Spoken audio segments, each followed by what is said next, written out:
Talagang nagdoble kayod ang Golden State Warriors sa depensa at opensa sa huling 5 minuto ng bakbakan kalaban ang Phoenix Suns mga kaibigan, kaya na-comeback po nila ang Suns kung saan 16-2 run po ang ginawa nila sa last 5 minutes ng game.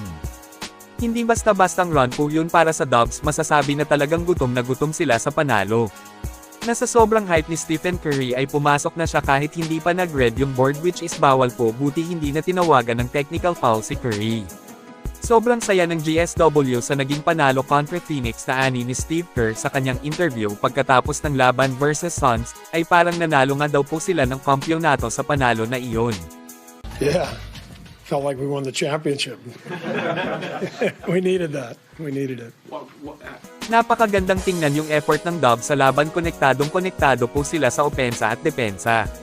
Well, isa sa nagbigay ng malaking ambag para sa Golden State Warriors sa panalo contra Phoenix ay itong si Gary Payton II, kung saan siya ay nakapagtala sa laro ng 15 points pamukol ng 3 threes at may 8 rebounds.